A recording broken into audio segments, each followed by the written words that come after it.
the hijacking and destruction of Christian civilization, particularly as we've seen in the news over the last week, Notre Dame fire, and what they teach us about the hijacking and destruction of Christian civilization. Now, we are aware that there are destructive elements, Marxists, socialists, revolutionaries. The media likes to call them protesters, but this isn't a protest when you're stealing, looting, destroying, and increasing everyone's costs, because you can be sure that the manufacturers and the retailers don't take the cost. They pass on the cost to the consumers. We just all have to pay more for everything, including whether you're driving by bus, going by train, the amount of trains destroyed in Cape Town. And then you're talking about attacks on churches. The vandalism, it just shows the anti-Christian hatred of many of the rioters and how they have no respect for private property or churches. And this kind of destruction is encouraged by the government, who does next to nothing to deal with it. This is in the Cape, not far from Ceres, a church that burned down just a week and a half ago. This is Reichlingsdal. I think I've got the name wrong. But straight up the west coast, up the N7. And this, sorry? Redlinghuis, thank you. Redlinghuis, West Coast District Municipality. We've got a lot of destruction of property and churches. And in Andili Manklotama, that's Black First, Land First, BLF, and they are saying this is just dress rehearsals of the coming Black Revolution. When it happens, no politician will control it, and it won't be consistent with vote catching or the Constitution. It'll eradicate the very roots of 1652. What happened in 1652? Jan van Riebeeck arrived. And it'll be totally irrational. It's coming. We are getting ready. Now, is that hate speech, threat, inciting violence? Well, of course, there are many people who've lost loved ones. And this dear widow is courageous enough to be speaking out first on farmlands, and she's now in America and is getting the word out about the targeting of farmers and the brutality. She and her children saw their husband, 43 years old, her husband, their father, murdered in front of their eyes. And she's brave enough to be speaking up.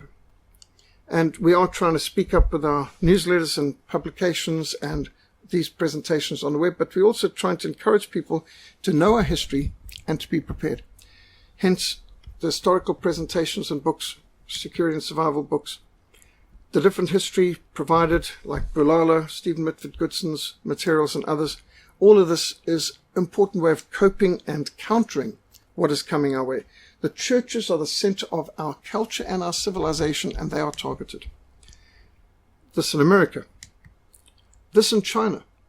In China, they have just gone on a binge of taking down crosses from thousands of churches in Red China. Communist China thinks that crosses are such a threat. They have been literally demolishing crosses. And this, one of the biggest churches in China, blown up by the government. Officially. And the destruction of this church, why? They said it violated some building code, which this is typical communist nonsense. On Resurrection Sunday, just past, 5 churches in Sri Lanka, Ceylon, were attacked, bombed. These are pictures of just before the bombing, children worshipping in the church and aftermath of the church destruction.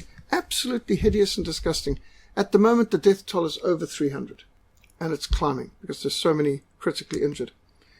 And the targeting of churches in Sri Lanka, and this is another place in the Middle East, but there's so many Christians being persecuted in Pakistan. We've been told that it is normal for Christians in Pakistan, Bangladesh, in Egypt to expect attacks over Resurrection Sunday. From Palm Sunday through to Good Friday to Resurrection Sunday is the most dangerous time of the year to attend church in the Muslim Middle East. So, with the Notre Dame Cathedral in Paris catching fire the day after Palm Sunday, maybe the incendiary device were even planted on Palm Sunday, but the fire was detected the day after Palm Sunday. Was it awesome? For sure. Yes. The disastrous Monday the 15th of April burning of Notre Dame Cathedral in Paris leads to a lot of questions and very serious implications. You can just imagine the shock of the people seeing one of the most prominent buildings in all of France on fire. Now, bear in mind, this building stood for over 850 years. It's survived world wars. It was unscathed in the First and Second World War. And now, during renovations, it survived centuries before there was a fire brigade, before there were fire hydrants, before there was a whole lot of building code protections. And now it's got absolutely the best in the world. One of the top engineers who is responsible for renovations in the cathedral, a top engineer, spoke on TV, and I've put this interview on the Henry Morton Stanley School of Christian Journalism Facebook page. He said, no, it's absolutely impossible that this could have been a short circuit, which is what many have been saying. And so the engineer response said, no, we totally redid all the wiring in the 1990s. It was the best, it was the latest. And of course it would be, because this is France's most valuable building. One of the oldest buildings that's a national treasure. And he said, we had the most up-to-date, the best, the latest. It's not about old wiring, short circuit, not even possibly said. And then I also brought up another thing about the roof collapsing because of the wood burning. And he said, no, that's not possible. We had oak trees that were 300 years old when they were harvested. 300 years old. In fact, you won't be able to find any oak trees 300 years old to harvest that are long enough and tall enough to cover the roof area. You'd have to import from another country, because France doesn't have oak trees that old anymore. And he said oak trees that are 300 years old, very strong, very dense, and remember that those oak trees have been up there for over 800 years. It's not possible for oak to burn like that without massive amounts of kindling, he says. And in fact, I know this is true because Ubuntu decided after their fire in 2008 to replace the steel structure of the roof with wooden. They got old wood from the Black Forest, very long, very tall, and very dense. In fact, they said to test the wood, because they're told the wood will be able to endure fire better than the steel. Steel will buckle at a certain temperature and wood will not. So these trees from the Black Forest, they left oxyacetylene tanks, blowtorch, on this overnight. Came back the next day, hasn't even caught fire. Because the wood is so resistant. Oak trees survive forest fires. At any rate, and that's live ones, these are solid, dry as anything. No way that they could, they're too dense to catch fire. So the engineer concerned said, oak doesn't burn like that without massive amounts of kindling, vast amounts of kindling. They said, what would you speculate? I said, well, I can't speculate. And of course he wants to live. So he's not going to say too much that can endanger his life. But as a technical expert, he said, it doesn't make sense. And I can say it's impossible that it's short circuit. We had people on duty 24 hours a day just monitoring the fire alarms and the monitorings. Well, could that have failed? No, because we've got multiple redundancy and backup systems. And so it's not possible. And yet the fire brigade took something ridiculous like 25 minutes to even respond to the fire. Unheard of. In Cape Town, we had to be at a fire within 5 minutes of a call being received. Within 25 seconds of the bells dropping, you had to be in the vehicle, wheels rolling, heading out the driveway. You had to be at a fire within 4.5 minutes of leaving the station. Everywhere in Cape Town is within 5 minutes reach of the fire brigade. And this one of the greatest building in the whole of France, they say, had surely better fire protection than that. And so there's a lot of people saying this was definitely arson, and it might have even been a false flag. In other words, that they put false flag is when something is not as it appears or as it's been reported. And I've seen intelligence reports coming out in the last week saying the French government was definitely involved. Well, they might not have been involved in starting a fire, but they're certainly involved in covering up who was responsible for the fire. The toppling of the steeple, there's also engineers saying that must have had help. That wouldn't have just collapsed on its own. It didn't make sense. In other words, explosives. Because the collapse of this spire, which is actually not as old as the rest of the steeple, the rest of the Notre Dame. This was built just a couple of hundred years ago. And, of course, there was renovations on the go at the time. There are French stonemasons who've reported, and I've got the links to these articles and websites and also the interviews, where stonemasons said, we were forced to work with Muslims on the renovations who hated us and hated this building. There were, because of affirmative action, they had to have Muslim stonemasons working on there, and there were some of them working there who were, they said, openly hostile. And so the fact that the fire took so long to put out is also very hard to explain. How is it possible that a building that has stood, not being damaged for over 850 years, can get so utterly gutted so quickly? And the amount of water poured into the fire is just incomprehensible, that it was not effective in dousing the flames. What were they using in there? Phosphorus? How is it able to resist so much, millions of gallons of water? Then I said the cathedral might be more damaged by the water than it was by the fire. It's huge amounts of water poured in. And this fire went on all night. It's staggering. Through Monday night into Tuesday, they were still battling the fire. And here you get a long view of the damage. You can see basically the stonework stable, but the lead roof collapsed, and the central structure, as you can see here, the damage done overwhelmingly where the roofing was, basically. The main towers, north and south towers, are basically untouched. But colossal damage, and if there's rain or snow or anything like this before they fix the roof, of course the damage goes into the cathedral. Absolutely devastating to see this kind of destruction caused by this fire. And again, the engineer was saying it doesn't make sense to see the oak trees this charred. What kindling did it have to make it burn? Notre Dame de Paris, which is French for Our Lady of Paris, which means the Virgin Mary, was built between 1163 and 1260. The cathedral was officially consecrated in 1345, so it took at least 100 years for the initial building, and then for more of it, it took another 80 odd. So a cathedral was an enterprise that the people who started it didn't see the completion. It was a multi-generational job. The great-grandparents may have laid the foundations and got it started. They, in fact, worked through, I think there were 7 architects, because architects worked through their lifetime and then another architect would take over and so on. By the way, just outside, and I've stood there, right outside Notre Dame, you've got point 0. This is where all distances are measured from in all of France. It's from this point in front of Notre Dame. Notre Dame is the center, the literal center of France, from which they measure. If you are getting how far is it to Paris, it's to this spot at Notre Dame. No other building represents France quite like Notre Dame. It has been the most visited monument in France.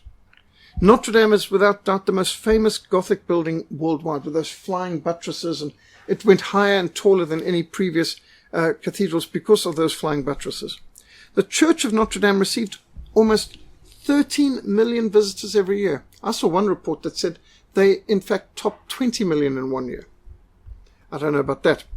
Notre Dame has dominated the Paris skyline since the 1200s. The wood used for the framing of the cathedral consisted of 1,200 oak trees representing 21 hectares of forest. And what a magnificent building it represents. Now, there are these strange gargoyles, which is really weird. I mean, they look like demons, actually, all around the cathedral. And some of them are quite cute. Others are absolutely, totally demonic, like on skulls, for goodness sakes. Really. And what are these meant to depict? Well, one of the explanations I've had is it represents the church is involved in a spiritual warfare and we're surrounded by spiritual enemies. I don't know. But it's an interesting, I think some of the stonemasons had fun making these weird and wonderful creatures. The last time the cathedral suffered major damage was during the French Revolution. During the anti-Christian fanaticism of the French Revolution, Notre Dame was turned into a temple of reason and dedicated to the atheistic cult of reason by order of Robespierre. Later, when the Committee of Public Safety was waging the reign of terror, Robespierre declared a worship of a supreme being. Not God, of course, because the Notre Dame Cathedral was rededicated to the cult of the supreme being, with a famous Paris prostitute enthroned as the goddess of reason at the high altar.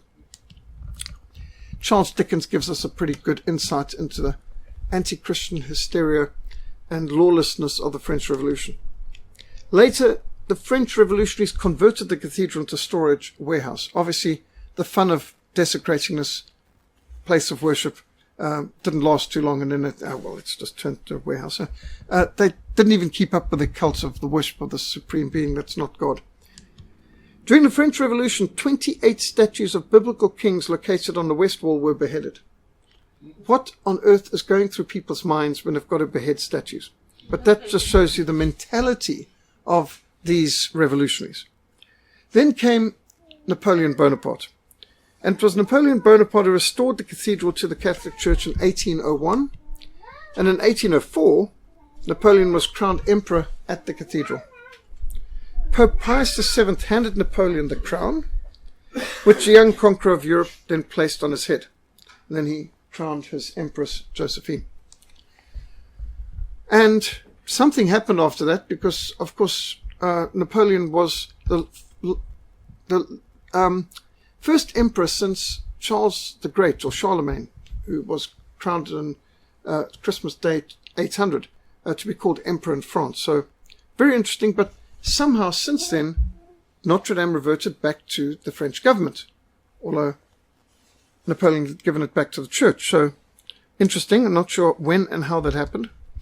Notre Dame is named in the title of one of France's literary masterpieces. Victor Hugo's The Hunchback of Notre Dame. Now, Victor Hugo also did Les Miserables, or Les Miserables, as some would mispronounce it, which is one of the most famous plays ever. But The Hunchback of Notre Dame is another one of his famous books, known to the French simply as Notre Dame de Paris. In 1831, French novelist Victor Hugo wrote Notre Dame de Paris, published in English as The Hunchback of Notre Dame. Specifically, he stated, he wrote this novel in part to bring attention to the value of Gothic architecture and as a protest to the demolishers, as he called them, who were destroying so much of France's architectural heritage, especially Gothic heritage. And Hugo's efforts to draw attention to the value of the cathedral and medieval architecture in general led King Louis Philippe to order that it be restored in 1844.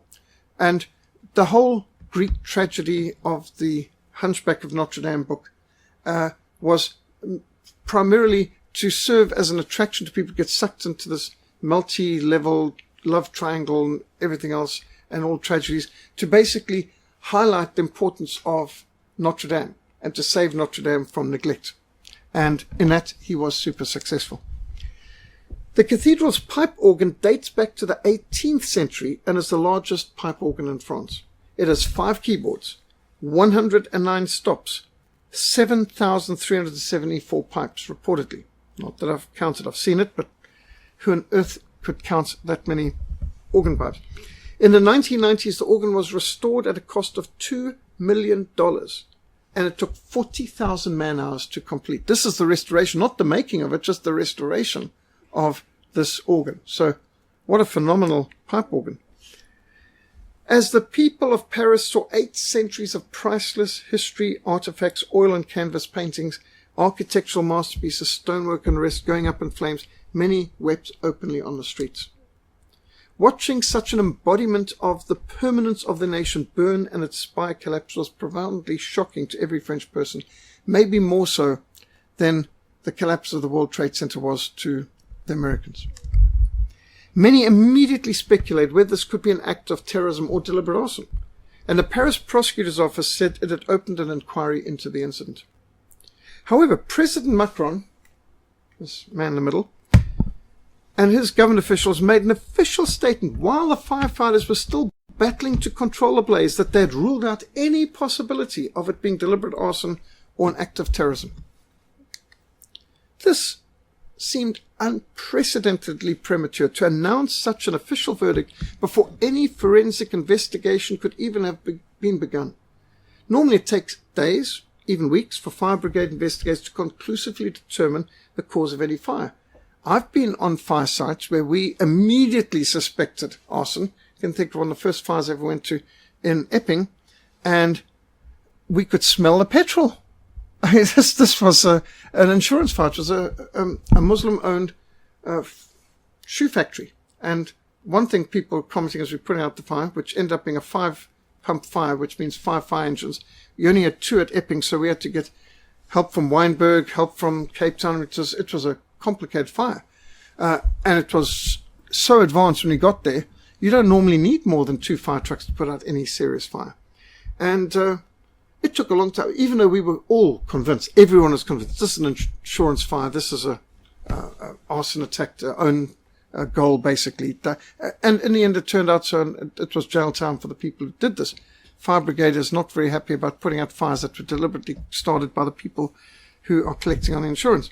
But it still took a long time to prove that. It's not something you can, even though we were convinced, you couldn't say officially until the investigations had been done, the forensics had been done. Never in my life have I heard any official statement ruling out of such a prominent fire. Macron is a pathological liar. I don't have to know how to start to know he is covering up, even if he doesn't know who caused the fire.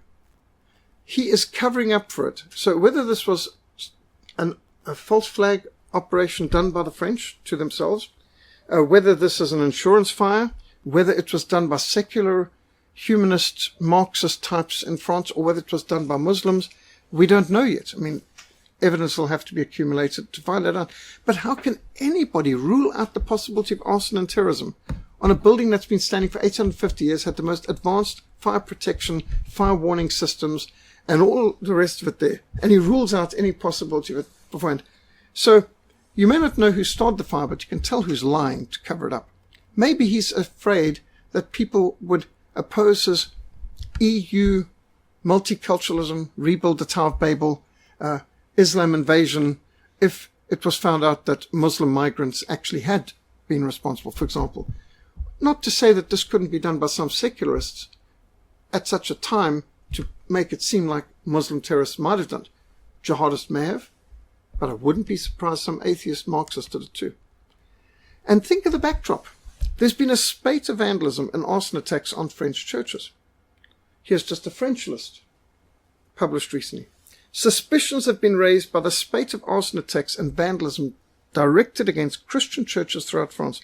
Official police records in France identify 875 churches that were attacked, vandalized, desecrated, or burned in France in the last year, in the last 12 months. How can you, when the most prominent building in France, the greatest treasure of France, as many have described it, the embodiment of France, and the biggest church in France, in the Holy Week between Palm Sunday and Good Friday, catches fire, how can you immediately assume, oh no, it's not terrorism, it can't possibly be arson? In February, Notre Dame des Enfants in Nimes was looted, vandalized, and desecrated. Also in February, the altar at St. Helene Cathedral in Lavaur was set on fire, while statues and crosses were smashed throughout the premises. 2 people were arrested for that outrage. They haven't told us whether they're Muslim or what the motivation is. We just know 2 people have been arrested. In another incident, on 4th of February, a statue of the Virgin Mary was found smashed on the grounds of St. Nicholas Church in Hulose in Yvelines.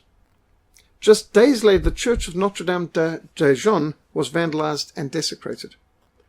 And these are a few lists of different churches that have been burned in recent months. So how can anybody rule out arson? They haven't even done forensics. The water was still being poured by the millions of gallons onto Notre Dame. The fire wasn't out yet, and they've already said, but it's definitely not arson. We don't know what's caused it, but it definitely wasn't terrorism.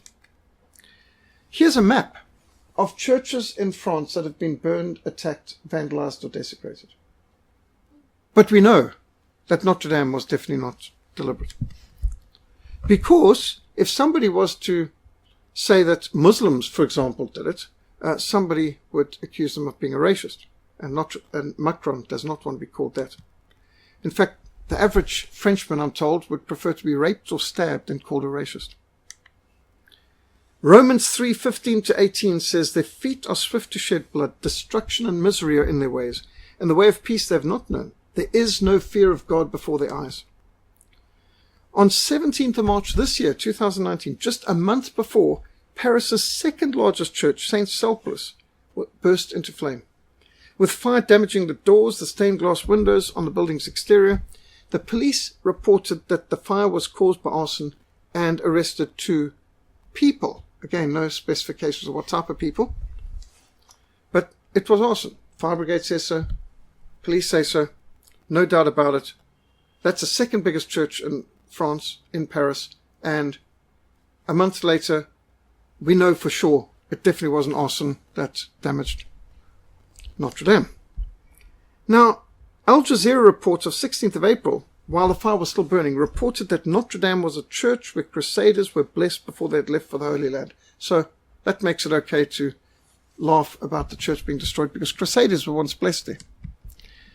Reportedly, thousands of Muslims have placed pictures of the burning cathedral with happy laughing face emojis on social media. Don't worry, Christians, you can manage without temple. Exile's got to be just okay. And Notre Dame on fire is the most aesthetically pleasing visual I've ever seen. Allah Akbar, France, and so on and so forth. And you can see there's all kinds, like here, the Jewish worker writes, the front entrance to Notre Dame was adorned with an anti-Semitic illusion, but no, you're right, I should weep for this devastating loss. So that's, you've got mostly Muslims and some Jews posting all kinds of hostile anti-Notre Dame, and some very happy-looking people's pictures being posted, even with Notre Dame bursting into flame behind. And this is disturbing. Just think of how much anti-Christian hate speech is out there. But through political correctness, you're not meant to hurt the feelings of people who are vicious, hate-filled, genocidal maniacs wanting to kill you all. Coming within a week of the sentencing of an Islamic jihadist who had attempted to blow up the Notre Dame Cathedral in 2016, the question is, was the fire in Notre Dame deliberate arson? Was it time to coincide with Holy Week? Was it time to coincide with the sentencing of the person who tried to blow up Notre Dame for jihad just over 2 years ago? On the 4th of September 2016, a car containing 6 canisters of gas was found parked near Notre Dame in Paris. This led to the arrest of 2 women and 2 men, all Muslims, said to be connected with ISIS. One woman, Sarah Hervote, 23 years old, was engaged to Adel Kermish. Adel Kermish, who I believe is the one holding this ISIS flag here with his finger pointed up, looking straight at the camera, he was one of the terrorists in the Normandy church attack who was responsible for killing an 85-year-old priest, Jacques Hamel, by slitting his throat at the high altar. And Hamel also critically wounded an 86-year-old man. The Normandy church attack took place 26th of July 2016 at Saint-Étienne de Rovary, Normandy. Notre Dame's importance is more than a monumental architectural achievement. Notre Dame has stood for centuries as an icon of French identity. In fact, it dominates the skyline of Paris. Now, some people would say, well, Eiffel Tower is a greater symbol of France. No, it's not. It's only stood for 120 odd years. The Eiffel Tower doesn't get as many tourists either a year as Notre Dame does. Notre Dame is far more iconic and for longer of Paris. And it's a magnificent building. I've been there. I've been seriously impressed. It's a work of art. More than that, Notre Dame is seen as a monolithic achievement of Western Christian civilization, testifying to the central role of Christianity in the development of Europe. The construction of Notre Dame marked the emergence of Gothic architecture, with its flying buttresses enabling greater heights than any churches had ever achieved before. The Gothic architecture was designed to make any person entering into a cathedral feel overwhelmed by the greatness and by the majesty of Almighty God. And no matter when you see it, day or night, it's impressive. You do feel overwhelmed. You do feel what a great, awesome God. Your eyes are lifted upwards. The grandeur of any cathedral was to testify that it's all about God and it's not about man. When you walk into some church today, the first thing you see is the stage and the drums, and it's all about the music team, or it's all about the pastor. No, but a cathedral is all about God. Man should feel infinitesimal and have his eyes drawn ever upwards to stained glass windows, even higher to the vaulted ceilings, even up to the spire which points to heaven, and to the cross on top of the spire, which testifies to the sovereign rule of our Lord Jesus Christ, the King of Kings and the Lord of Lords. The cathedrals dominated the skylines of Europe for centuries, pointing to the central role of Christianity in providing the worldview that made Western civilization and the preeminence of Europe in culture, in art, in music and the sciences possible. Can you think of greater architectural achievements than the cathedrals? Can you think of greater music than Handel's Messiah? Can you think of greater art than Michelangelo's Sistine Chapel and other art that's specifically been focused on the Bible and on Christianity? Or in the sciences, can you think of one scientist who has founded any of the great branch of science who was not a Bible-believing Christian? It was the basic structure of Christian thought that made the superstructure of European civilization possible. And that's the whole thesis of Dr. James Kennedy and Jerry Newcomb's classic, What If Jesus Had Never Been Born, both film and book. And Professor Alvin Smith's How Christianity Changed the World, where he documents everything good in the world actually comes from Christianity. It was Christianity that provided the morality, the basic truth claims, and understanding the universe and the very meaning of language. This, by the way, is one of the 4 rose windows in Notre Dame Cathedral, which is absolutely stunning. It was Christianity which led to the freest, most productive, prosperous civilizations and economies in the world. There's never been such productivity or freedom in the world as that produced by Christianity, especially the Protestant Reformation. It's for this reason that the French revolutionaries targeted Notre Dame as it sought to eradicate the Christian heritage of France and of Europe. When revolutionaries dethroned God and enthroned a prostitute as the goddess of reason, it ushered in over 2 decades of utter chaos, confusion, and destructive warfare which engulfed all of Europe. However, the tragic destruction of much of that historic cultural treasure of Notre Dame should also highlight another tragedy. While the world would see Notre Dame as a national treasure of France and a powerful symbol of Western civilization and of historic Christianity, evangelical Christians must also note Notre Dame is a place of Roman Catholic worship. Notice here, our Lord Jesus enthroned, judging. This is the last day of judgment, and he's supported by Mary and John on each side as he judges. And notice, here is an angel with the scales, and there's the devil next to him, deciding who gets led off to hell, who gets led off to heaven. So if you look closer, an angel and the devil have the scales determining people's have their good deeds outweighed the bad deeds. This may be Catholicism, but this is not biblical Christian view of the Day of Judgment. It's specifically, Notre Dame's named after and dedicated to the Virgin Mary. And above the high altar, a massive statue of the corpse of Jesus. Notice that's a dead Jesus in this architecture. This is the central, above the high altar. And you see the 2 kings on the side offering their crowns. In fact, this is King Louis XIV, the Sun King, the wicked Sun King, who abolished the Edict of Nantes. The Edict of Nantes had given religious freedom to Protestants in France, and it was the Sun King, which so many Christian families enjoy watching. For example, the Man in the Iron Mask, nice film, but it's glorifying a man who is actually one of the worst kings of France in terms of persecution of the Protestants. And the 3 musketeers and the 4 musketeers were actually killing Protestants. The Protestants were the victims of the musketeers, and the musketeers have been lifted up as heroes for the West. Well, as a Protestant, I should be aware of the fact that Louis XIV was an evil king. But anyway, he's offering his crown to the Virgin Mary. And this is the central focus of the worship. Mary is the center. Jesus is almost peripheral in this particular monument, which is at the central focus at the high altar in Notre Dame. And Mary is called the co-redemptrix, that we are saved through the sufferings of Mary, seeing her son suffer, and you can't approach Jesus directly. You've got to pray through the Mary. And that's why in traditional Catholicism, in your praying the rosary, one Our Father, 10 Hail Marys. One Our Father, 10 Hail Marys.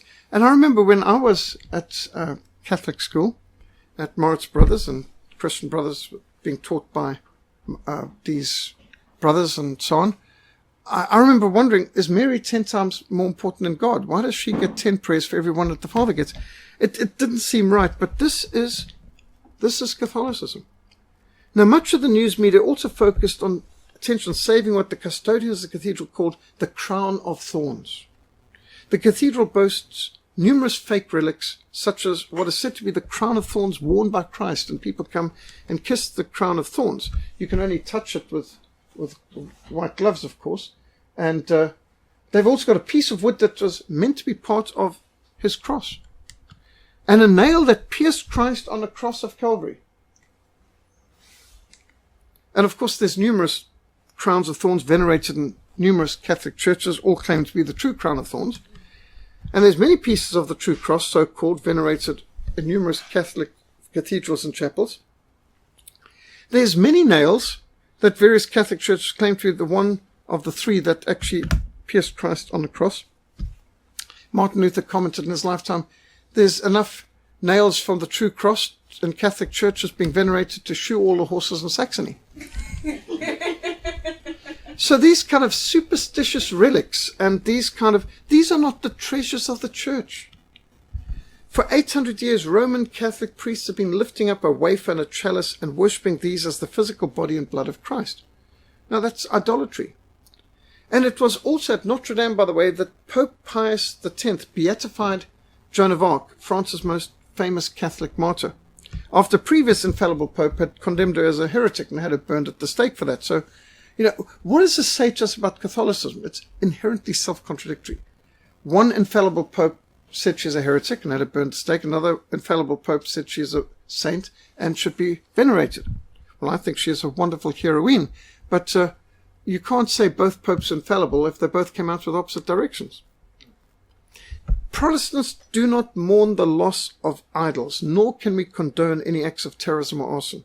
We mourn the absence of a Christ-centered biblical gospel within this great building. Because the true treasure of the church are not relics, it's the gospel of Christ. While we do mourn the loss of a powerful symbol of historic Christianity, we don't agree with the sacramental design of the cathedral and its elevation of the Catholic Mass. Protestants never sought to destroy cathedrals, but rather to reform them. Hence, during the Reformation, altars were demolished and replaced with the Lord's table. For example, here, the classic scene on Easter Sunday in Geneva, where Jean Calvin refused Mass to the libertines who were immoral. And he said that they could not, and they drew swords and brought in pikes, and they threatened the life of both William Farel at another church and at John Calvin in Saint-Pierre in Geneva for refusing the Mass to libertines. And of course, that's not the way to get them changed their mind. And so they were fired. They were both kicked out of Paris and exiled for years out of Paris because of refusing the Mass to libertines on Resurrection Sunday. But notice, the Mass is gone. The altar is gone. There's a table, a Lord's table, and they're serving a memorial service. It's a Eucharist, the Lord's Supper, not a Mass, not re-sacrificing Christ. And here's Grossmünster, Ulrich Zwingli's church. Yes, he took out the crucifixes and the statues of Mary and all the superstitious relics, but the cathedral was not damaged, and it continues to be used as a Protestant cathedral to this day. They took down the dividing barrier. There used to be a barrier that the laity could not even see what was going on at the high altar because the laity had to be kept behind the barrier. Well, of course, the Protestant reformers removed the screen, and they enabled the laity to be participants during the worship service. And Protestants also innovated pews. There were no pews in churches before the Reformation. And this is the oldest picture extant of the time, showing pews in a French Huguenot Protestant church in France. And so pews are an innovation of the Protestant Reformation, because people were not just to bring their bodies to church to receive the wafer, but they're to bring their minds to church, to hear the word and have their minds renewed by the washing of the word and by the teaching of the word of God. And they weren't just to receive the wafer, but the fruit of the vine as well. The chalice had been reserved for the clergy only. The Protestants said no, both elements of the Lord's Supper to be made available to the laity. Instead of standing to listen to a liturgy in Latin, Protestants involved the laity in congregational singing in their own language and responsive liturgical worship in their own language, and most importantly, the preaching and teaching of the Word of God in their own language. Before that, all you could do is come and stand in church, and, well, if you want to bring a stool, you could carry your own three-legged stool and sit there if you're old. That was considered acceptable. But there were no pews or chairs provided. You stood for the whole service, and you listened to it all in Latin, even if only 5% of the population understood Latin. It didn't matter. You just had to bring your body to the service, not your mind. But the Protestants, they didn't destroy the cathedrals. They just reformed them and used it now for the preaching and teaching the Word of God and singing God's Word in your own language instead of just listening to a Latin choir. We as Protestants mourn the damage and destruction to this great testament to the centrality of Christianity in Western civilization. We believe the Protestant reformers themselves, I mean Martin Luther and John Calvin, would have mourned the loss of this great cathedral, a symbol of the Christianity they sought to reform. I think it's sad that many of my Protestant friends are making uncharitable comments at this time about the destruction of Notre Dame and making statements like, well, who cares, and it doesn't matter, and it was a place of idolatry anyway. That's the wrong attitude. This cathedral was built by Christians before the time of the Reformation, and this was built to the glory of God, and this cathedral should be reformed and turned into a Protestant place of worship without idols, without statues of Mary, without crucifixes, but it should be used for the honor of God. And so we don't want to destroy cathedrals. We want to see cathedrals reformed. However, we must also recognize that Notre Dame has been owned by the French state for many years. And while the Catholic Church uses the cathedral for its services, it does not own the cathedral. The cathedral is owned by the secular state of France. And the French government owns it and pays 2/3 of the funds needed for the upkeep and maintenance of it. The French see Notre Dame as a symbol of French identity. And most Frenchmen see Notre Dame as a romanticized ideal of the glory of France, not the glory of God. And you could see that in what Macron, the French president, so-called, said recently. Rather than a monument to the glory and transcendence of God, most French citizens now see Notre Dame as primarily a material symbol of French nationalism. Paris is a radical symbol of that secularization. Today, most in France see Notre Dame as a symbol of their patriotism, not of theism. They're not thinking of God, most of them. When they think of Notre Dame, they're thinking of France. This is a symbol of how Christian civilization has been hijacked and damaged. Yes, we look at the damage of Notre Dame, but God looks at the damage of the spiritual lives of the people who are called Christians today, and churches that are meant to be for His honor and glory. Notre Dame should remind us of our great Christian heritage, which has been hijacked and undermined, even openly attacked by secularists and Islamists who hate Christianity and is seeking to hijack civilization. If there is calamity in a city, will not the Lord have done it? Strange verse in Amos 3 verse 6, but this reminds us that what man means for evil, God can use for good. And God is able to make all things work together for good for those who love Him and are called according to His purpose. It reminds us that though the temple in Jerusalem was built by the command of God for the glory of Yahweh, God abandoned it twice and condemned it to be destroyed by heathen because of its idolatry. Because of idolatry, immorality, injustice, interfaith worship, God condemned the temple in Jerusalem. He abandoned His people, His city, His temple to be destroyed twice. Nobody gets a blank check. And so it doesn't matter how much glory of God was intended by this, just as God abandoned the temple in Jerusalem, he could have abandoned Notre Dame too. So this could have been done by terrorists. But remember that when terrorists tried to blow up Notre Dame in 2016, it was discovered and thwarted and exposed. God could have done that this time too. He chose not to. The people of France and Paris and the Christians and the church should ask, did God allow this as a judgment upon an idolatrous church? We must ask the question. We must also remind ourselves of the need to confront terrorism and crime and secure our churches and make our churches strong, because they might be targeted by terrorists. And we need to return to the Bible to rebuild civilization.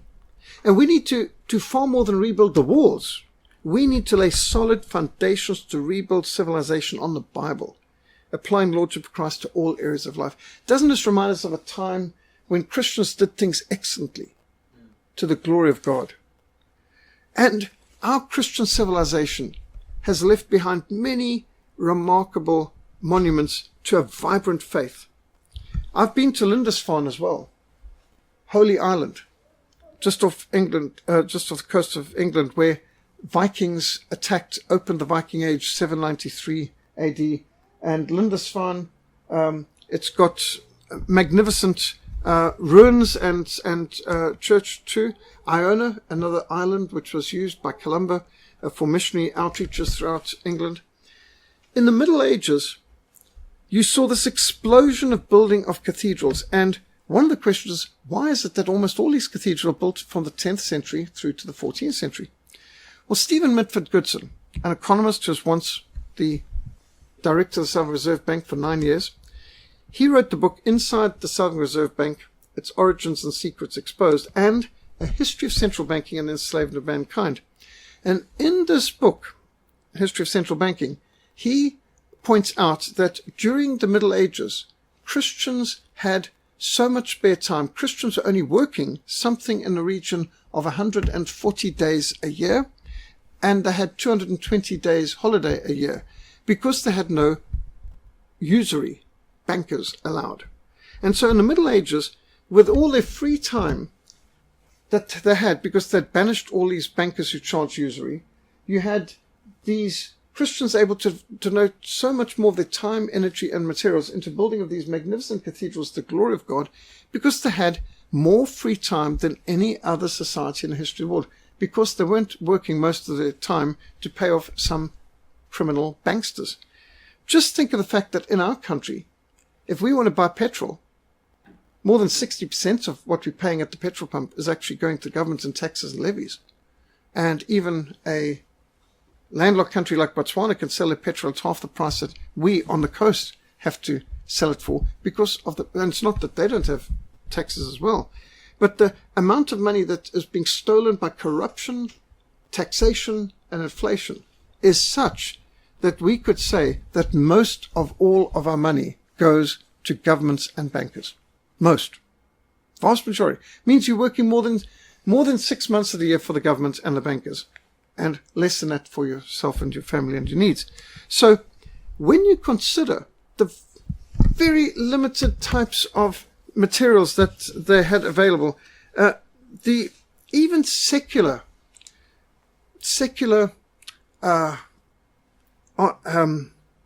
engineers and architects have to admit that the cathedrals are the greatest examples of excellence in architecture in all of history. Winchester Cathedral, by the way, is one of the oldest cathedrals in Britain. Winchester Cathedral is one of the largest cathedrals in Europe with the longest nave. And the cathedral was actually founded in 642 AD and greatly expanded 11th century. And Richard the Lionheart was crowned King of England in Winchester Cathedral. Now, Ely Cathedral was originally an abbey built in 672 AD, and a present magnificent cathedral actually dates back to about 1083, so 950 years old. The octagonal tower is a very unique type of landmark, and it's a major tourist attraction, getting something in the region of 250,000 visitors a year, but it's got pattern of morning and evening services every single day. Ely Cathedral. And here's the Norman north transept. Of course, the Normans added to the cathedral. And just look at this phenomenal octagonal lantern in Ely Cathedral. Just the spectacular feats of art and engineering.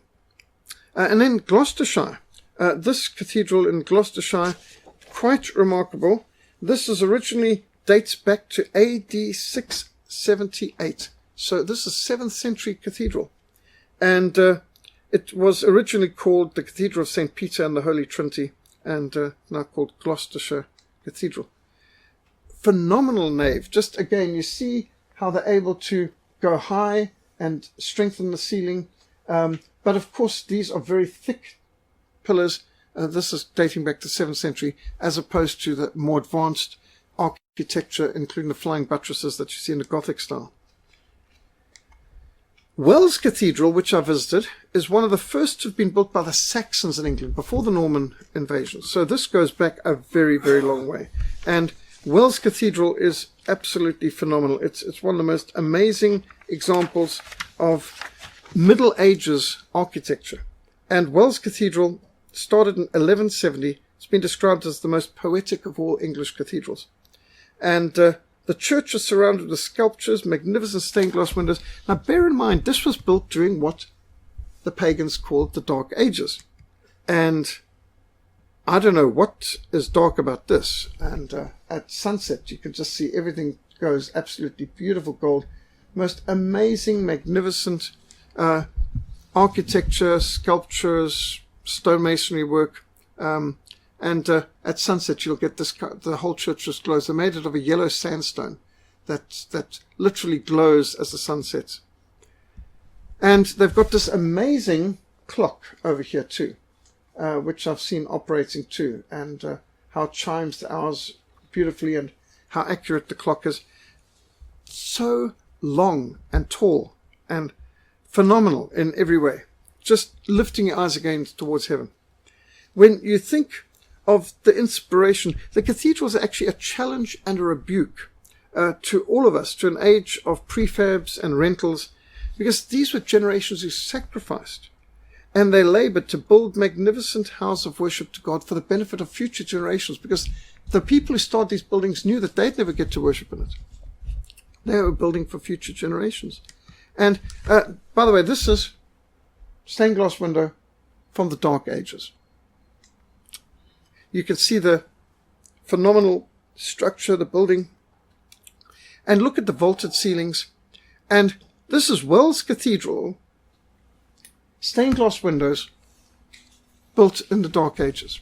When most of the world was living in mud huts and thatched roofs, this is the dark, primitive, backward Europeans, building cathedrals, hospitals, universities, libraries. But they're considered Dark Ages. Absolutely bizarre. Phenomenal. And today, still, magnificent choirs. Here's Bath Abbey and the Abbey Church of St. Peter and Paul. And then Lincoln Cathedral. Now, Lincoln Cathedral's also got interesting backdrop. Lincoln Cathedral, they started in 1088. It was started with the Normans, and later they finished it off with some Gothic construction. And for 238 years, it was the tallest building in the world, Lincoln Cathedral. And it still has one of the 4 copies of the original Magna Carta, the Great Charter, which is grandfather of all Bills of Rights, actually. So Lincoln Cathedral is one of the few cathedrals built from the rock it's standing on. And the cathedral stonemasons use more than 100 tons of stone every year just from their own quarry for maintenance and repairs. 100 tons a year. Then you get Westminster Abbey. Westminster Abbey is one of the oldest of the cathedrals in Britain as well. Westminster Abbey is where, of course, the great weddings take place. If you're thinking of even, for example, the 2011 Harry and Catherine's wedding. Here's the Lady Chapel, or Henry VII Chapel, Westminster Abbey. Royal wedding. I'm sure we all remember this from 2011. This is right next to Parliament. So you've got the House of Parliament, or the Palace of Westminster. It's called Road Between in Westminster Abbey. Minister of Justice minister of grace on each side of the road, both under God. Durham Cathedral's one of the most solid, imposing fortresses of a cathedral.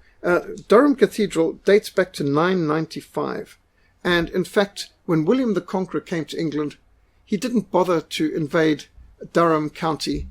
He was happy to leave Durham County in the hands of the Prince Bishop, because Durham was actually such a major military power, and the bishop was the Prince Bishop. And Durham is known as the land of the Prince Bishops. You could go to the cathedral for a sanctuary, and the King of England wouldn't dare touch you, because he had his own armies, and it was built on an island, a phenomenal fort. In fact, the tombs of St. Cuthbert of Lindisfarne, the Venerable Bede, are all located in Durham Cathedral, and I've visited there as well. Canterbury Cathedral goes back very far. Canterbury Cathedral is, of course, the seat of the country's senior archbishops. It began with one of the early missions to England, and so it's considered one of the oldest churches in Britain, although, of course, been added to many a times. The most famous martyr in England, Thomas à Becket, was martyred there in the cathedral 1170 by the four knights of the king and Henry II. There's a magnificent film to watch on that, Thomas à Becket, in the library, well worth seeing, to understand the clash between church power and state power. But it was in this Canterbury Cathedral that the first African bishop was consecrated, and that was Samuel Ajay Crowther of Nigeria. King's College Chapel in Cambridge, absolutely magnificent. Again, just seeing how high they could go. And these are all stained glass windows on the side. The lighting, natural lighting, just phenomenal. York Minster, another amazing church that's got an extraordinary heritage. Again, you can see this was considered the largest window in all of England, stained glass window. York Minster, just staggering. And the pipe organ as well. Salisbury Cathedral was for centuries the tallest building in the world. And so Salisbury Cathedral, it stood since 1220, the tallest church spire in the United Kingdom, 404 feet, the largest cloister, largest cathedral close, which is 80 acres, the largest cathedral close in the whole of England, and the cathedral also contains the world's oldest working clock. It's got the best surviving of the 4 original Magna Cartas, treasured and protected here. Salisbury Cathedral, very, very distinctive with that extremely tall tower. Then you get Hereford Cathedral, which again, you can see some of these were built like castles. Exeter Cathedral has its own story. This was complete by 1400. And it's got the longest uninterrupted vaulted ceiling.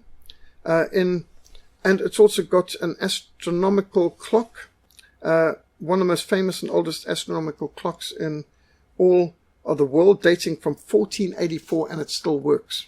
1484. The silver ball and inner dials show both the phase of the moon and the position of the sun in the sky on a 24-hour analog dial. The door underneath the clock tower has actually got a round hole near its base to allow the church cat to deter rats that are attracted to the fat used to lubricate the mechanism of the clock. So the church cat's got this little door just leading up to that to be able to keep the mechanism working. Otherwise, the clock would stop if the rats were allowed to start feeding on that. St. Paul's Cathedral is very famous. And the original St. Paul, this is believed to be a site. It's built on the highest point in London. It's believed to be where St. Paul himself preached the gospel to the English. And the English are adamant that St. Paul was there. And the original St. Paul's sadly burned up in the 1666 fire of London. And so Sir Christopher Wren was tasked to build this. Now, St. Paul's is the second largest church in Britain, and it's a busy church, and it has at least 3 services a day, sometimes 4, 5, 6, or 7. And I've attended High Mass, High Eucharist in the church. And it's also the site of the famous wedding of the century, Princess Diana and Charles, back in 1981.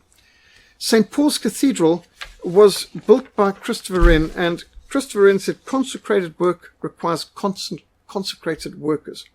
And so when Christopher Wren began to build it, he had signs erected on the construction site declaring, "This is to be a house of worship, and all those involved in the construction are required to maintain daily devotions, attend all worship services, and anyone found taking the Lord's name in vain will be immediately fired."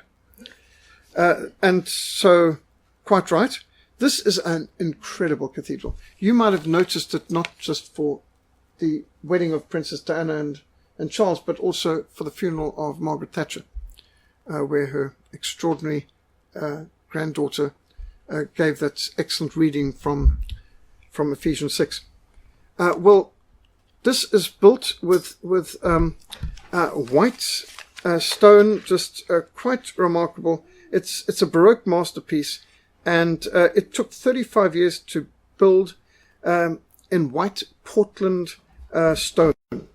The dome is 365 feet high, 365 feet high, one for each day of the year.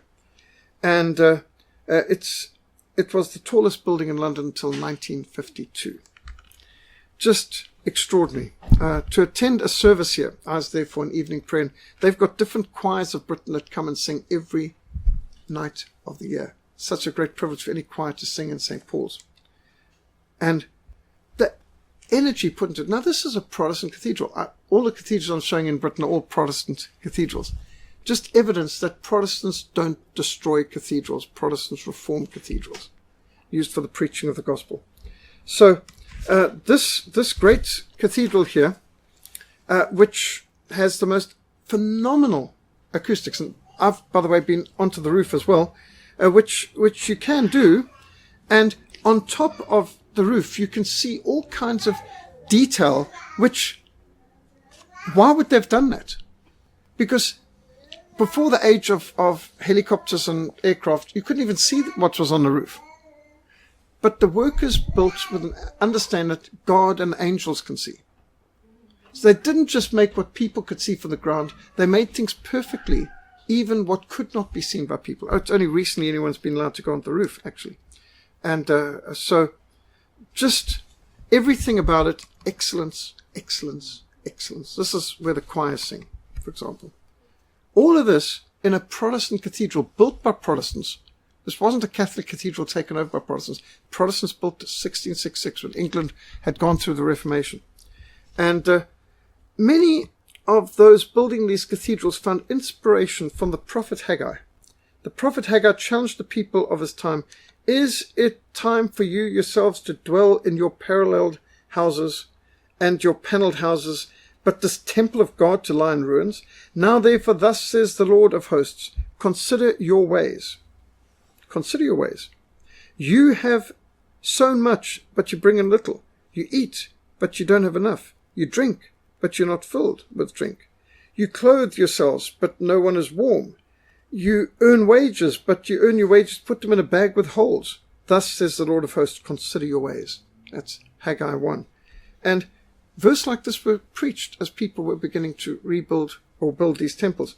The attention to details, even on the rooftops, testifies to the fact that they were building to the glory of God and to be seen by God with all their hearts, as though they're working for the Lord, not for men. This is the cathedral in Cologne, which was completely bombed during the Second World War in the first of the 1,000 bomber raids. 1942, completely destroyed. They rebuilt it to its original specs, like in Dresden with the Frauenkirche. Isaiah 58 verse 12 says, "Those from among you shall build the old waste places. You shall raise up the foundations of many generations. You shall be called the repairer of the breach, the restorer of streets to dwell in."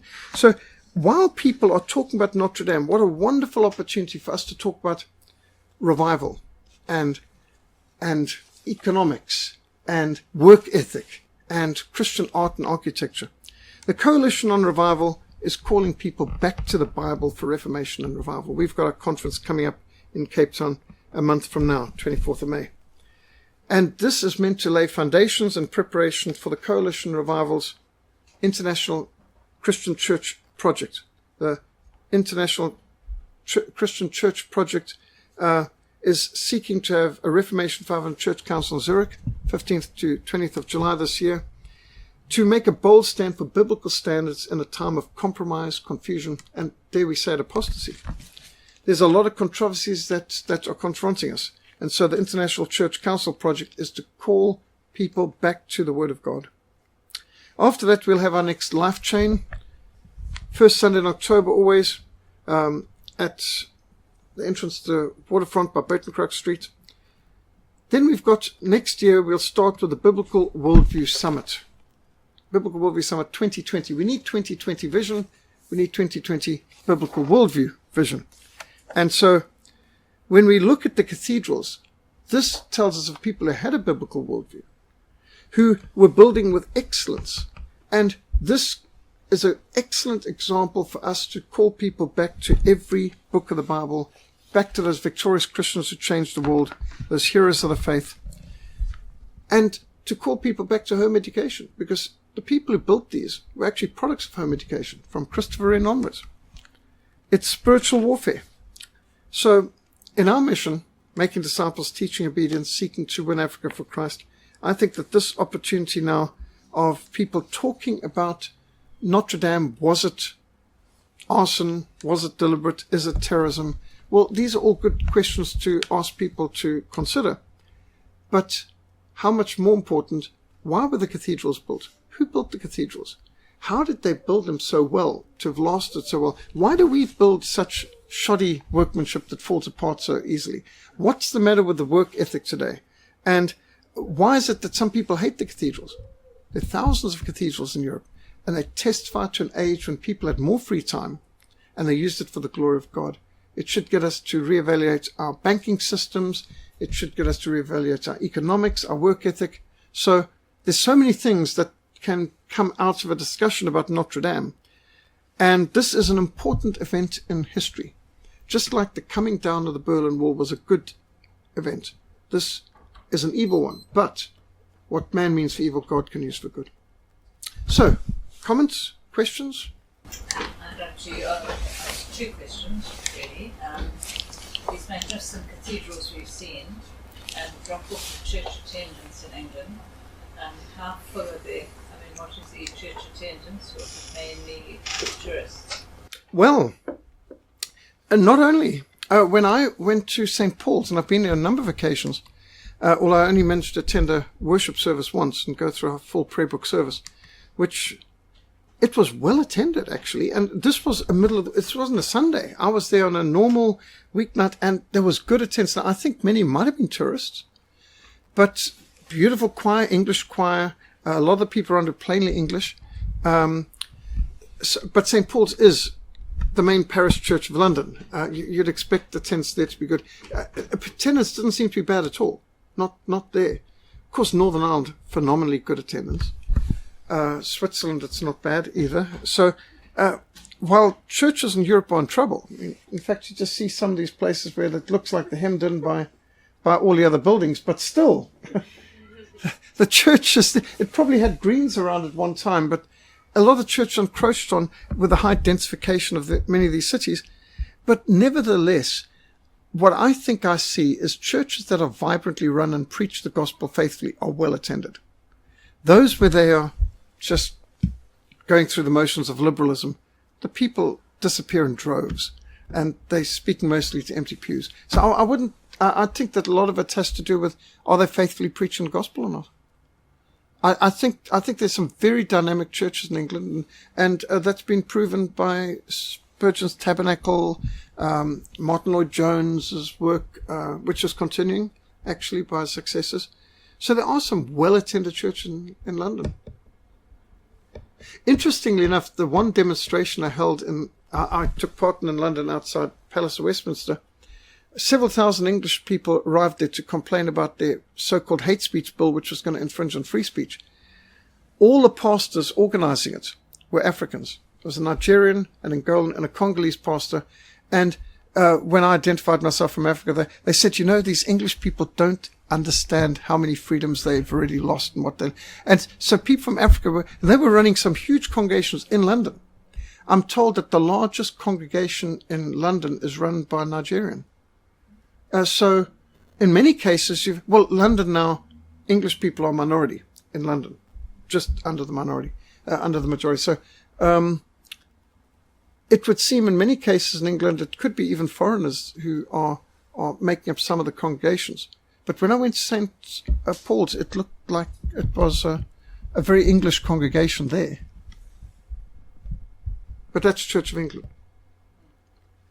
Next question. Is he a secular humanist, or does he have other? He's worse than a secular humanist.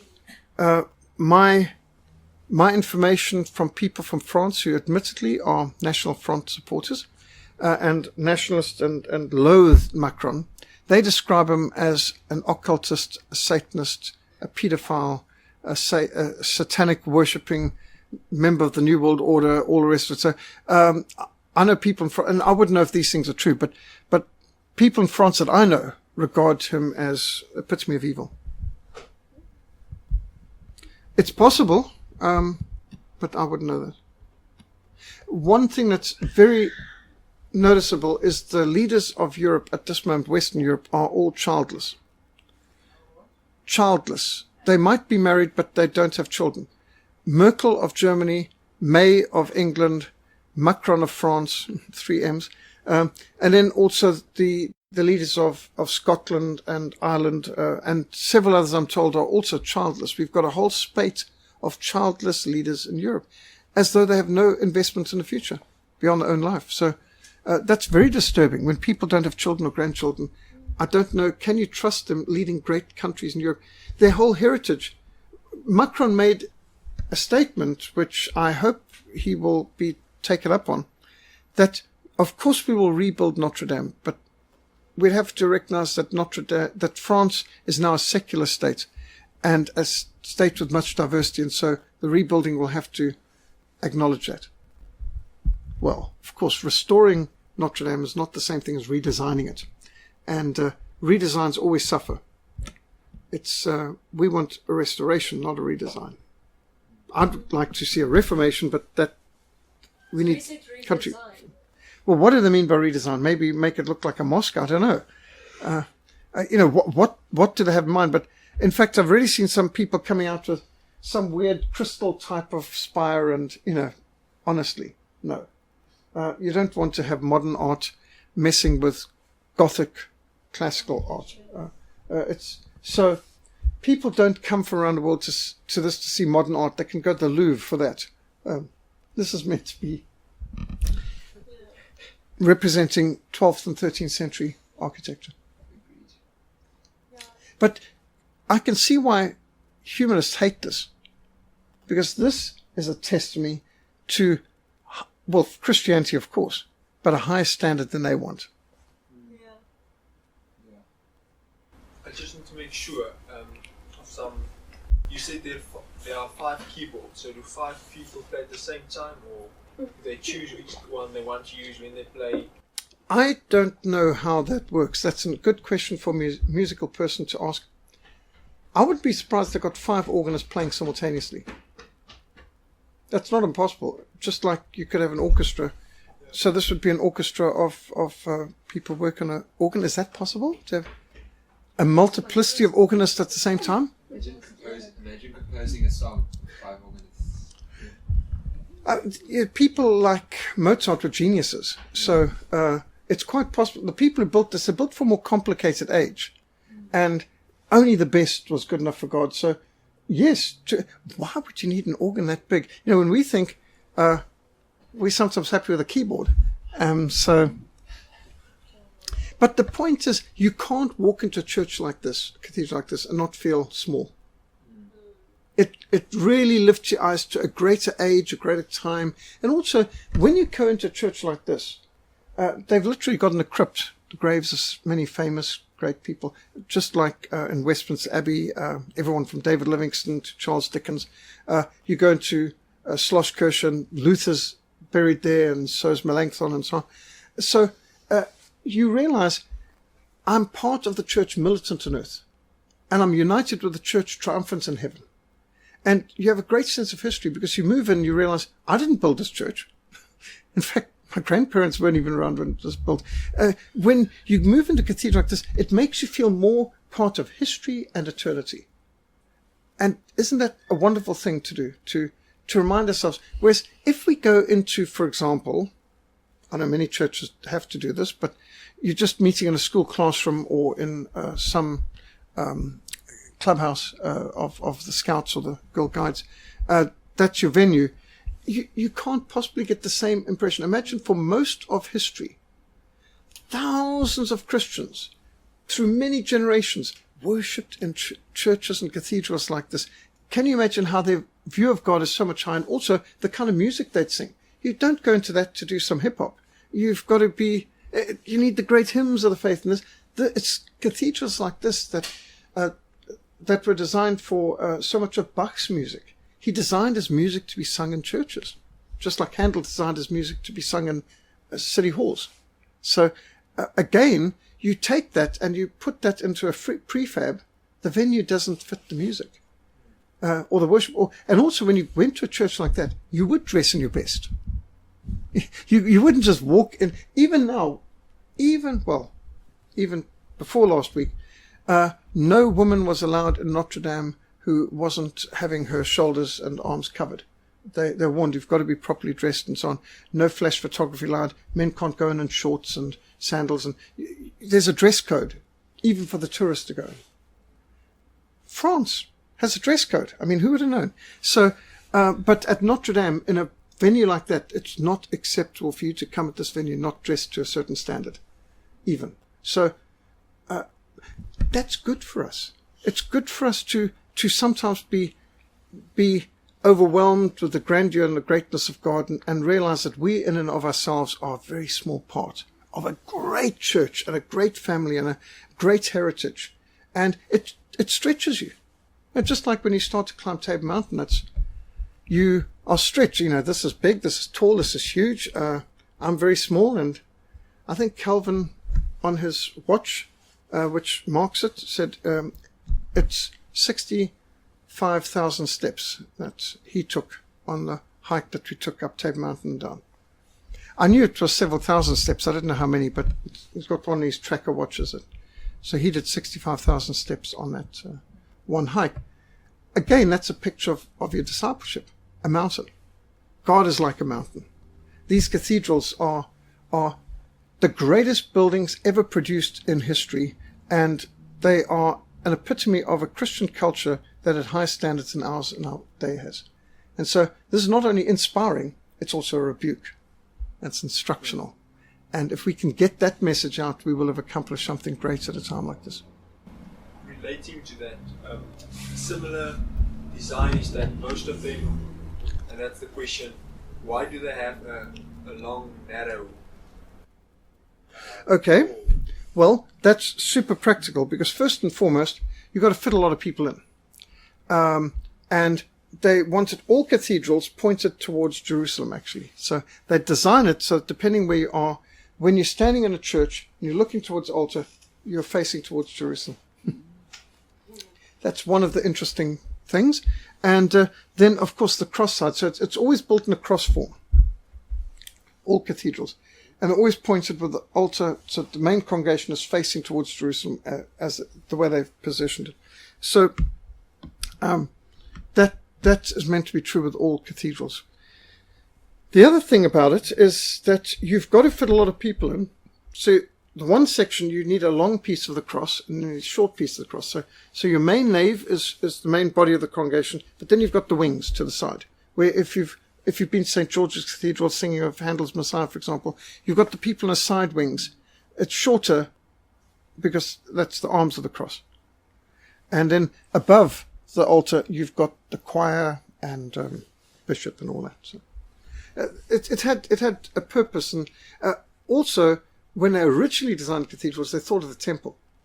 And so the temple's got the holy place and it's got the most holy place. And that's why originally the Catholics actually put a screen up. But just like in the holy place, it had a screen.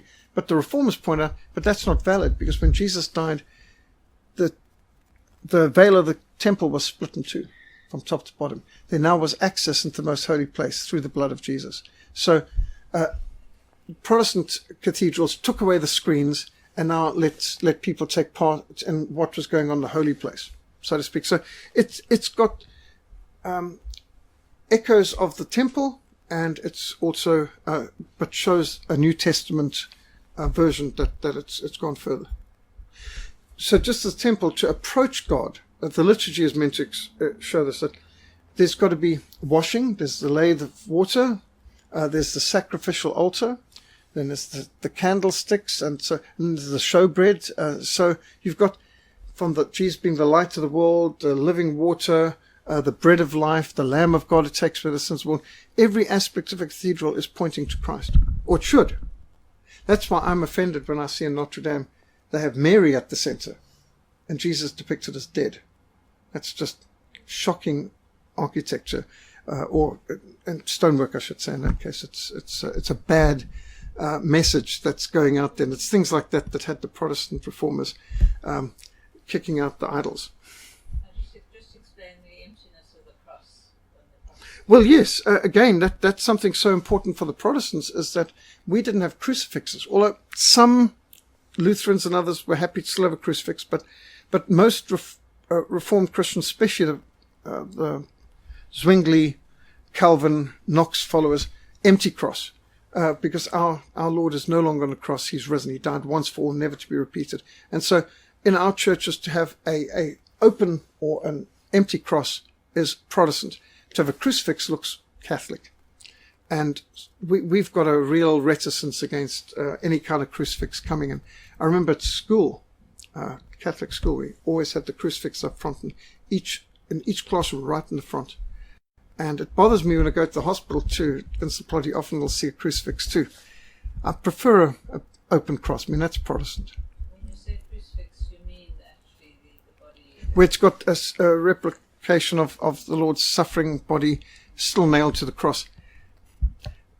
Empty tomb, empty cross, that's our symbol. We don't worship a dead Savior, but a living one. So it's also important. Now, some reformers didn't go as far as to remove the crucifix, but Ulrich Zwingli did.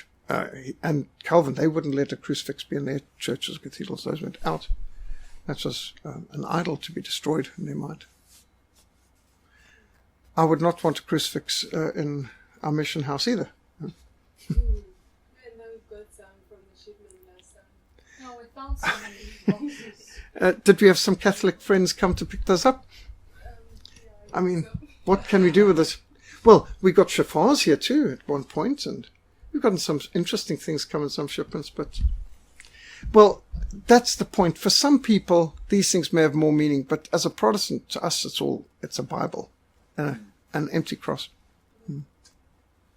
But after ministering in so many places where it's fairly primitive or prefab, to go into a cathedral, it's just a major inspiration. I think these cathedrals, and I've been to quite a lot of cathedrals, and some of these pictures here I'd actually taken, some of these places I've actually been to, and it just is magnificent. You can't get enough of it, because we starved of beauty and grandeur and inspiration. Our Saudis really suffered.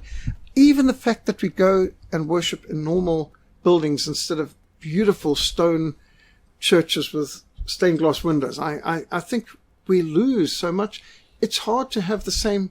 We understand some Christians have had to worship in caves and in prisons, but if we have a choice, we should choose to rather go to the most beautiful. That's why I made sure in my schedule when I was in London that I had one evening I could go to an evening prayer service, do a full prayer book service in St. Paul's Cathedral. To me, that was important. It again just lifts you up, and you realize this is the same liturgy that Christians have used for centuries. It unites us. When you say Our Father in there, and it's all echoing through this magnificent white Portland stone cathedral, you feel it's you not just praying my Father, but our Father, in unison with all the church triumphant in heaven and militant on earth, and a church still to become who are not yet born.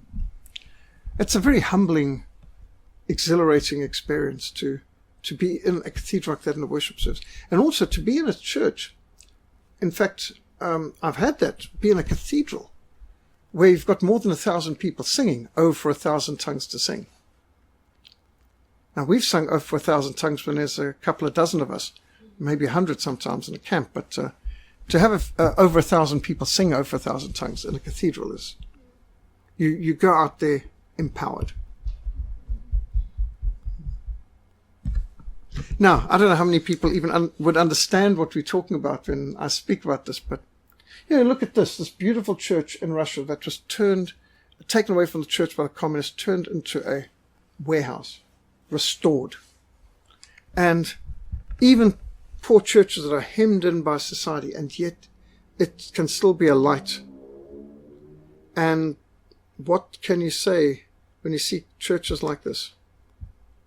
Stained glass windows like these. This is just, it's in one sense good, even though it's through a tragedy, that the world's been reminded about cathedrals and their importance. And so sad that so many American Protestants seem to think, oh, it's not important. Maybe they've never been in a cathedral. But people, I think that they're just like a person who's never experienced the love of an animal, I think is a hole in his soul. I think there's also a hole in people's soul who've never worshipped in a magnificent building built to the glory of God or the grandeur of a cathedral. We've lost a lot, and this cheap Hillsong type choruses in a prefab with some strobe lights around doesn't come close to biblical worship that Christians through the ages would have recognized. If you think of Christians through the ages, if the average Christian through 2,000 years of history was resurrected and brought in to the average worship service, they wouldn't even recognize it as Christian. Would they hear the songs they know? Would they see the worship that they know? Many of them would just look at the clothing that people are wearing and say, are these people even saved? What would they think if you brought someone like Charles Spurgeon and took him to Hillsong? What would he think? I must say, I'd struggle in worshiping at St. George's Cathedral. I find it difficult at the moment to disassociate myself with Bishop Joshua and the others, which again brings us to the point, the preaching and the person who's representing, the word. Yes. Doesn't play such an important part. Yes. Well, I was in St. George's Cathedral when Tutu had this character who wrote The Myth of God Incarnate and praising him. That was nauseating. But to be in there recently when Lenora's choir was singing Handel's Messiah and then also Steiner's Crucifixion, and I must say, the place is just ideal for the worship of God, when real scriptural worship is being sung with all the proper technical skill. No other building would be good enough for something like a Bach or Handel's Messiah type of presentation. But yes, it's pretty sad when you go in there and you get some unregenerate apostate standing up in the pulpit. It doesn't matter what his robes are, it doesn't change the fact that man's not even a believer. So that's why when people see what happened to Notre Dame, to remind them, yes, it was physically hijacked by pagans during the French Revolution, but it's also in the hands of people who don't even believe the gospel right now. And it needs some reformation. And it's even owned by a secular state, who's even considering redesigning it.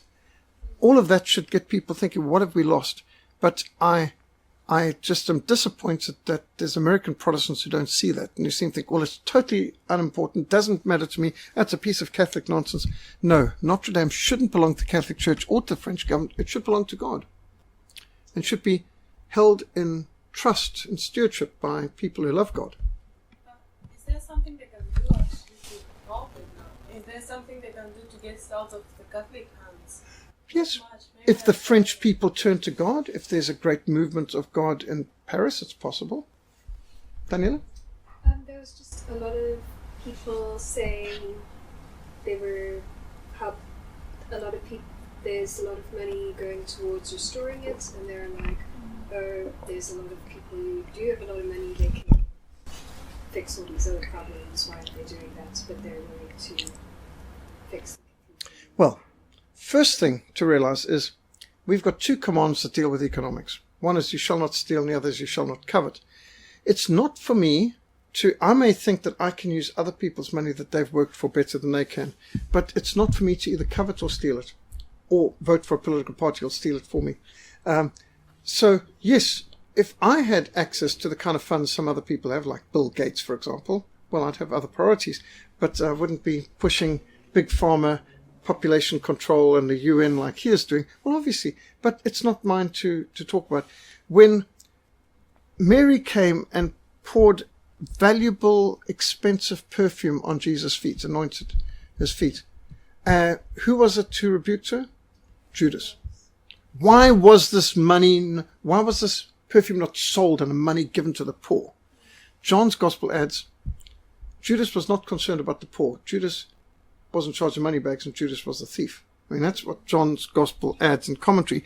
And Jesus rebukes him and says, the poor you have with you always, and you can help them anytime you want, but me you will not always have.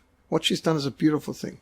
And what she's done will be recounted wherever the gospel is preached, which is very interesting because Jesus is saying that wherever the gospel is preached, well, we would have a very narrow view of the gospel these days, but Jesus is saying wherever the gospel is preached, what she has done will be recounted. Well, in what way is what she has done a message of the gospel? Whoever's been forgiven much, loves much. Love is measured by sacrifice. And so people who want to say that those who want to put money into the ecology or into forests or into animal rescue or into, I've heard people getting angry as long as I can remember. How could this old lady leave all her money to the SPCA?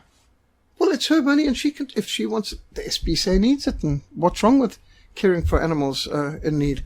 And if that's what that woman wanted to give, maybe her kids were all brats. Maybe they had neglected her. Maybe she decided that my grandchildren don't deserve it. I'm giving all my money to SPCA. Well, people get angry about this, but it's not their call. And to suggest that people who want to preserve or restore a cathedral are wasting their money, not necessarily. Those people who built the cathedrals built it in such a way that scores of generations have benefited. What a wonderful thing they've done. And they're pointing to God. I think those people saw it as a sacrifice to God, their time, their energy, their money, the materials, the artwork, the ingenuity, all of that was put in. And I don't think Christians for centuries doubted that building a cathedral was a wonderful way to use your time and money. And it's a testimony to God, the stones crying out. You know, when the high priests were angry at the children sing Hosanna to Jesus, Jesus says, if they were to be quiet, the stones would cry out. Well, right now, I think the stones do cry out. I've been all over Europe, and I've been outside there taking pictures of the cathedrals and the monuments and going in. And I can see some of the locals sort of looking like, what? They see it all the time. They walk past and they don't even know what's important about it. And it takes a foreigner maybe to appreciate some of this because they take it for granted. They've got it right there. Just like how many Cape Townians haven't even climbed Table Mountain. Most Cape Townians haven't even been up Table Mountain by cable car, let alone walked up there. The vast majority of Cape Townians have never been on top of the mountain. They don't even understand why you do that. And they're missing out. But again, there's people who don't appreciate Europe does not appreciate the great history they've got. Our history here is so much less. And so we appreciate that. When we go to the castle, I remember showing my sister-in-law around the castle, saying it's the oldest building in Southern Hemisphere, 350 years old. And she laughed and said, in Austria, that's recent history. Which is true. I mean, they've got so many castles and cathedrals and buildings there that to them 350 years old is so recent. Why are you even talking about that? Let me take you to Salzburg. So the people in Europe don't appreciate what they've got. It's true. But I'm afraid our dear American friends, and I pray South Africans don't fall into these traps, but I think many of our people do, where they don't think history matters. But they don't even think Christian heritage matters. Because many Christians aren't aware of their history and they're not aware of the future. It's like, as Ken Ham put it, he said, Americans think that world history began with the Second World War and church history began with Billy Graham. And Ray Comfort added, in fact, the average American thinks that national news is what happened in Washington, D.C., and international news is what happened in Florida and California. So, but are our people in South Africa any better? I mean, many have got a very short-sighted view. So that's why I think for us to have excellent art, excellent music, excellent architecture, it's an inspiration and a rebuke, and it's a call for us to do better. So, any other comments? Just saying one of the comments about the Muslims, a picture of the Muslim comments about the way they were happy about the destruction of Notre Dame. The one you said Allah Akbar, which was in French. Yes. The lady who said, sacrifice Notre Dame, sacrifice also pork in France, and we can just as well build a mosque there. Oh, we can build a mosque there. Yeah. Oh, well, thank you. I obviously hadn't realized what was said there. Interesting. Very inappropriate. Imagine if we made some comment like that after a mosque tragedy or something. Just, we've got to have, yeah. We've got to have compassion to our neighbours and even be gracious to our enemies, and that's why we should react differently from how they do. The Bible even says, "Do not rejoice when your enemy suffers." Good verse about that, and it's true. Because God will notice, and He does not take delight in people taking delight in bad things happening to even the enemies. So, any other comments? I just want to make sure that Napoleon crowned himself. Yes. So the Pope was ready to crown. It's not that the Pope wasn't willing to crown him, but as the Pope had the crown, Napoleon just took it out of his hand and crowned. It's like, I've made myself king. In fact, Napoleon had this great comment. He said, "I didn't steal the crown from anyone. I found the crown of France lying in a gutter, and I picked it up with the tip of my sword." It's a good point. I mean, he didn't have anyone beheaded. He didn't assassinate. He didn't steal. He didn't have the crown was in the gutter. Revolutionaries were running wild, and he restored order to France. And I've always seen Napoleon as one of the ultimate enemies of history. But Stephen Mitford Goodson said, well, the reason why you think that is because he was an enemy of the bankers. The Rothschilds particularly hated him, kicking them out of France, and so they'd been behind a lot of the revolutionaries. And so we've got a very hostile view of Napoleon, but he actually did a good thing for France. Well, that was a new thought for me. But he is one of the most honored people in France. Probably. So is it legal to just take a crown and... but in the time of revolution. But it had never been done before. I don't think I've ever heard of anyone crowning himself before. Napoleon's the first. He took the crown of the Pope's hand and crowned himself. But he had a phenomenal army, and he had won great victories, and he was a genius. And interestingly enough, he said that Frederick the Great and Gustavus Adolphus were the greatest generals who he learned from. In fact, when he walked into the tomb of Frederick the Great in Berlin, he said, "Hats off, men. If this man was alive, we wouldn't be here." That's the right attitude, because he respected people of the past. Napoleon wasn't all bad. That's what I'm saying. That there was a good side to him. That the fact that he put the revolutionaries in their place and restored Notre Dame to the church was already a good sign. So, but to the English, I was brought up looking at Napoleon as all evil. In fact, at the time, the English church taught that Napoleon was the Antichrist, the 666. He's the beast. And when you learn more about his background, he actually wasn't an evil man. He wasn't having people beheaded and all this by the guillotine like the revolutionaries. He stopped that. No, he was waging wars of aggression against other countries, but he has his side of the story too, saying, well, they were waging wars against us, and this was defensive. Well, Moscow's a long way to go to defend Paris, but so I'm not totally accepting all of it, but I've now come to regard that Napoleon wasn't an unredeemably bad person. He was doing what he thought was good for his country.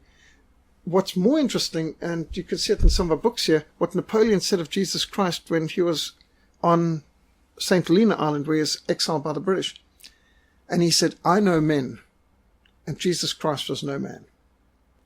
He said, I can call even now for tens of thousands, maybe hundreds of thousands of men to fight for me. But Jesus Christ, 18 centuries after his death, he can mobilize millions who'll fight for him. He says Jesus Christ is without a doubt the greatest man who's ever lived, and so on. So he's obviously not an atheistic revolutionary. Something in Napoleon rejected the revolutionaries. In fact, he said he stood on the street and watched the storming of the palace and all the Swiss guards dying to the man. And there wasn't one French soldier who fought to defend the king when King Louis and his queen Marie Antoinette were seized by the revolutionaries. And he said, I couldn't believe no French soldier defended the royal family. He said, I decided right there and then, if I ever face a mob like that, I'll turn the cannon on them. Give them the whiff of grape shot, which is you load the cannon with a whole lot of small balls, like shotgun. And he did. When he became effectively member of the directorate and later emperor, because when the mob marched on him, he just told the artillery, open fire. He said, you can't reason with a mob. Mobs are murderous. He saw what they did they killed all the Swiss guards, and they ended up beheading even Marie Antoinette. So he had a revulsion for the revolutionaries. And he ended the revolution, actually. So the way I'd always been taught is he was a revolutionary. But yes, he fought for the revolution, but he was a youngster at the time. He had no choice. But he later turned the revolution on its head and put France back to being a Christian country, well, Catholic country. And he definitely opposed the revolution as such. So Robespierre's at one extreme, Napoleon's the other extreme. He's not the same. Anyway, that's just interesting. Napoleon's story is wrapped up in Notre Dame as well.